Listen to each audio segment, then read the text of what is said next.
শুভ সন্ধ্যা বন্ধুরা। আজ হলো 14 মে, 30 বৈশাখ, বৃহস্পতিবার। আজকের সন্ধ্যার বিশেষ বিশেষ খবরগুলি হলো: দেশ জুড়ে আবার শুরু হচ্ছে এসআইআর, বড় ঘোষণা কমিশনের। 16টি রাজ্য এবং 3টি কেন্দ্রশাসিত অঞ্চলে এসআইআর ঘোষণা। 50 ফুট উঁচুতে উড়ল মানুষ, জ্বরে তছনছ উত্তরপ্রদেশ। যোগীর রাজ্যে জ্বরের তাণ্ডব, মৃত্যুর সংখ্যা 90-এর বেশি। জ্বর তুফানের তাণ্ডবে মা মেয়ে সহ মৃত 3 জন। জ্বরে লন্ডভন্ড, গড়ে ভেঙে পড়ে প্রকাণ্ড গাছ, গাড়ির উপর ভেঙে পড়ে বড় বড় গাছ। অ্যাকশন মুডে বিজয় থালাপতি, তামিলনাড়ুতে হিন্দু মুসলমান নিয়ে বিভাজনের রাজনীতি করলে সরাসরি জেলে পাঠিয়ে দেওয়া হবে। আমার রাজ্যে ধর্মের রাজনীতি চলবে না, ধর্মকে টার্গেট করলে সরাসরি জেল হবে। হাইলাকান্দিতে 9ম শ্রেণীর রেজিস্ট্রেশনে অতিরিক্ত ফি আদায়, নিয়মের তোয়াক্কা না করেই চলছে টাকা লুট। পড়ুয়াদের ফিজ বাবদ রেহাইয়ে ইনকাম সার্টিফিকেট নয়, রেশন কার্ডই বিবেচ্য। শিলচর কাছাড়ের বেরেঙ্গায় দোকান বসানোকে কেন্দ্র করে রক্তাক্ত সংঘর্ষ, দায়ের কূপে আহত 2 ভাই, সংকটজনক 1 জন। জল্পনার অবসান, অবশেষে কেরলের মুখ্যমন্ত্রী কে হচ্ছেন তার নাম ঘোষণা করল কংগ্রেস। দিল্লিতে ফিরল নির্ভয়ার স্মৃতি, চলন্ত বাসের ভিতরে তরুণীকে গণধর্ষণের অভিযোগ, ধৃত 2 জন। অসম সরকারের নতুন মন্ত্রিসভার 4 মন্ত্রীকে দফতর বণ্টন। আগামী 20 মে শ্রীভূমি তথা করিমগঞ্জেও বন্ধ থাকবে ঔষধের দোকান, এআইওসিডির দাবির প্রতি সমর্থন। 10 লক্ষে নিটের প্রশ্নপত্র কিনে 15 লক্ষ টাকায় বিক্রি, প্রশ্নপত্র ফাঁস কাণ্ডে গ্রেফতার 17।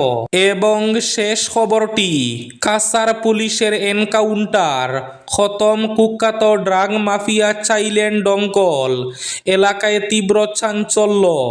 তাহলে বিস্তারিত খবরে যাওয়ার আগে অবশ্যই ভিডিওটিতে একটি লাইক করে চ্যানেলটি সাবস্ক্রাইব করে পাশের বেল আইকনটি বাজিয়ে রাখবেন এবং ফেসবুক পেজটি ফলো করে ভিডিওটি অবশ্যই শেয়ার করবেন, যাতে সঠিক তথ্যগুলো সবার কাছে পৌঁছাতে পারে। এবার শুনুন আজকের খবরগুলির বিস্তারিত। প্রথম খবর, সারা দেশ জুড়ে হচ্ছে এসআইআর। এবার 16টি রাজ্য এবং 3টি কেন্দ্রশাসিত অঞ্চলে এসআইআর ঘোষণা। দেশ জুড়ে ভোটার তালিকা আধুনিকীকরণ করার কাজ আরও এক ধাপ এগিয়ে নিয়ে গেল ভারতের নির্বাচন কমিশন।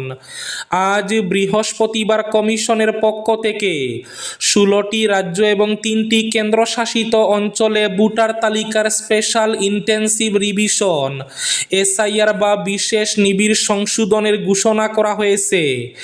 এটি দেশব্যাপী চলমান প্রক্রিয়ার 3য় পর্যায়ের অংশ। তবে আবহাওয়া এবং ভৌগোলিক প্রতিকূলতার কথা মাথায় রেখে হিমাচল প্রদেশ, জম্মু ও কাশ্মীর এবং লাদাখকে আপাতত এই তালিকার বাইরে রাখা হয়েছে। জ্বরে লন্ডভন্ড উত্তরপ্রদেশ, ভেঙে পড়ল ঘরবাড়ি, মা ও 3 মেয়ে সহ মৃত্যু 90 জনেরও বেশির। 50 ফুট উঁচুতে উড়ল মানুষ, জ্বরে তছনছ উত্তরপ্রদেশ।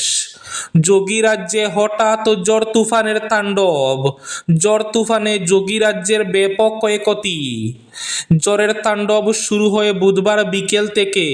জ্বরের কারণে একাধিক জেলায় গাছ উপড়ে পড়ে, কিন্তু মাঝরাতের প্রবল জ্বর ও শিলাবৃষ্টিতে প্রচুর ঘরবাড়ি ক্ষতিগ্রস্ত হয়েছে।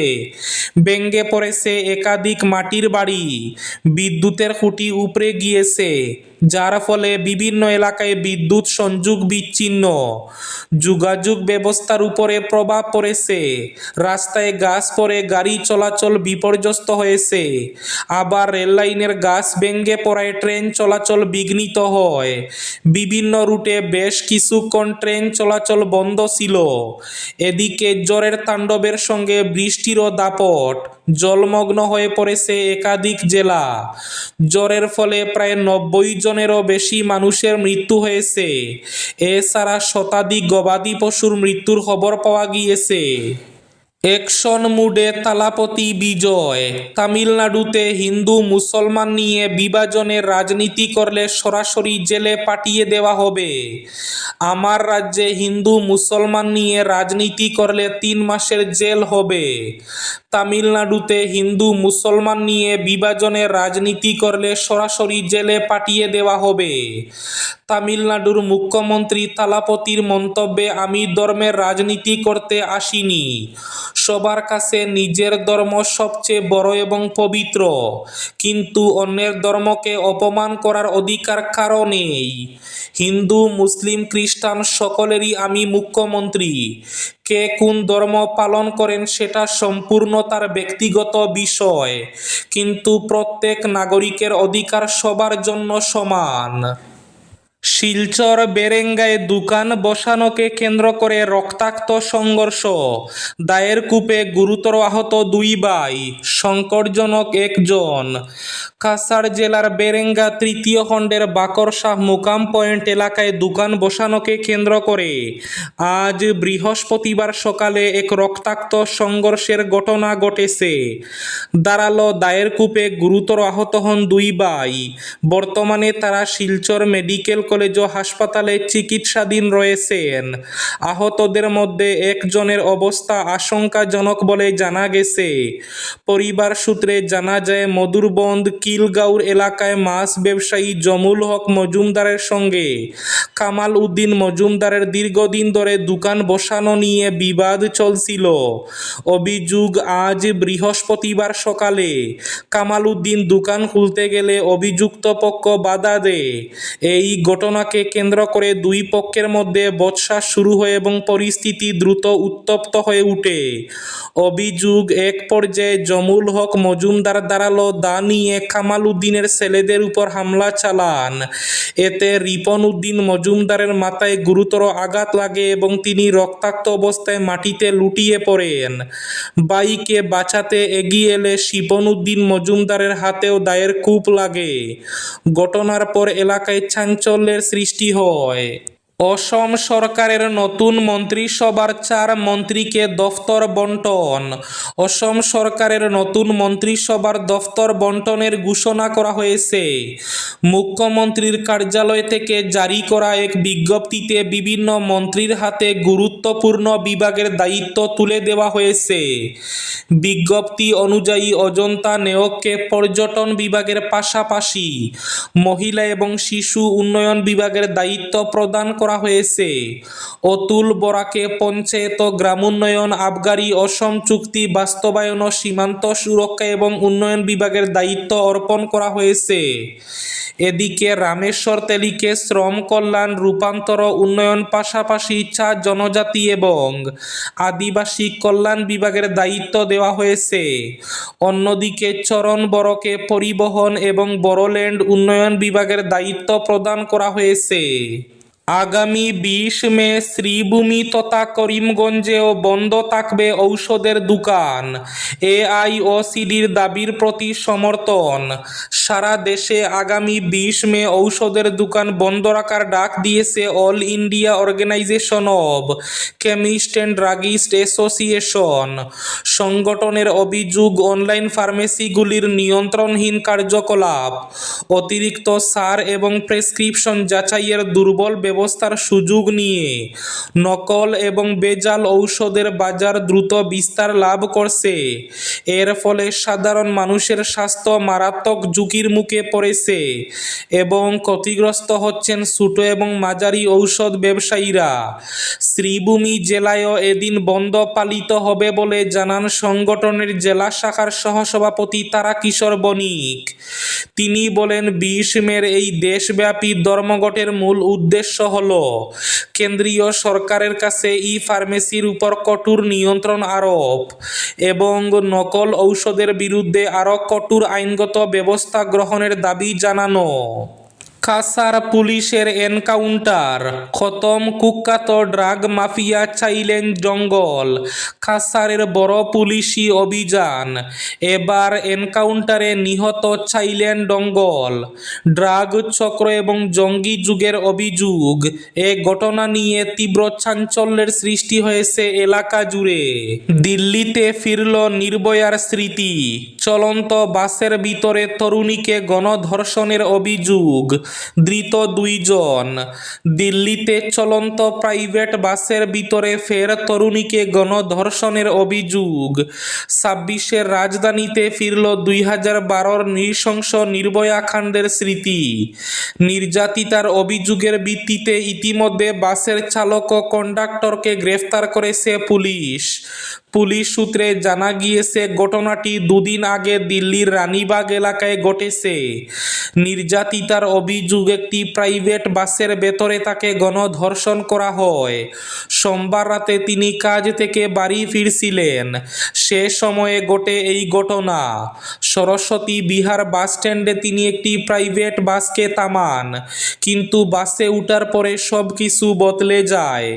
নির্যাতিতার কথায় চালক ও কন্ডাক্টর তাকে জোর করে বাসের ভেতরে টেনে নিয়ে যায় এবং এরপরে সারা রাত ধরে তার উপর পাশবিক নির্যাতন চালায়। ভোরের দিকে অভিযুক্তরা তাকে রাস্তার পাশে ফেলে দিয়ে পালিয়ে যায়। এরপরেই নির্যাতিতা তরুণী পুলিশের দ্বারস্থ হন। অভিযোগ পাওয়ার পরই তদন্তে নামে দিল্লি পুলিশ এবং অভিযুক্ত বাস চালক ও কন্ডাক্টরকে গ্রেফতার করা হয়। বাসটিও বাজেয়াপ্ত করা হয়েছে। দিল্লি পুলিশের পক্ষ থেকে জানানো হয়েছে, পুরো ঘটনার তদন্ত অত্যন্ত গুরুত্ব সহকারে করা হচ্ছে। জল্পনার অবসান, কেরলের মুখ্যমন্ত্রী কে হচ্ছেন তার নাম ঘোষণা করল কংগ্রেস।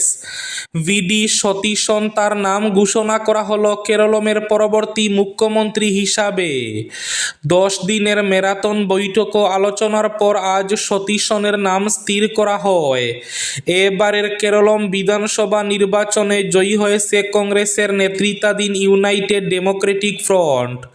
কংগ্রেস থেকেই মুখ্যমন্ত্রী বাছাই করা হবে তা নিশ্চিত ছিল, কিন্তু কে হবেন তা নিয়েই যাবতীয় সংশয় ছিল। পড়ুয়াদের ফিজ বাবদ রেহাইয়ে ইনকাম সার্টিফিকেট নয়, রেশন কার্ডই বিবেচ্য। বিভিন্ন ক্ষেত্রে ফিজ বাবদ পড়ুয়াদের রেহাই বা ভর্তুকি পাওয়ার বেলায় এখন থেকে শুধু রেশন কার্ডই একমাত্র নথি বিবেচিত হবে, অন্য নথি নয়। যদি কোনো পড়ুয়ার রেশন কার্ডে নাম না থাকে তবে বাবা মায়ের রেশন কার্ডকে বিবেচনা করা হবে, কিন্তু বাবা মায়ের ইনকাম সার্টিফিকেট এখন আর রেহাইয়ের জন্য বিবেচ্য নয়। রাজ্যের উচ্চশিক্ষা বিভাগ একটি সংশোধনীর মাধ্যমে 2025 সালের 28 এপ্রিলের অফিস মেমোরেন্ডামকে সংশোধন করেছে। এবার শেষ খবরটি, হাইলাকান্দিতে নবম শ্রেণীর রেজিস্ট্রেশনে অতিরিক্ত ফি, নিয়মের তোয়াক্কা না করেই চলছে টাকার লুট। রাজ্যের শিক্ষা ব্যবস্থাকে স্বচ্ছ এবং গতিশীল করার দাবি করা হলেও বাস্তবে হাইলাকান্দি জেলার দক্ষিণ হাইলাকান্দি এলাকার স্কুলগুলোতে ভিন্ন চিত্র ধরা পড়েছে। জানা গেছে, ভুক্তভোগী অভিভাবকদের পক্ষ থেকে আসা অভিযোগের ভিত্তিতে নবম শ্রেণীর রেজিস্ট্রেশনকে কেন্দ্র করে সরকারি নির্দেশিকা অমান্য করে 1 শ্রেণীর অসাধু স্কুল কর্তৃপক্ষ সাধারণ অভিভাবকদের পকেট কাটছে।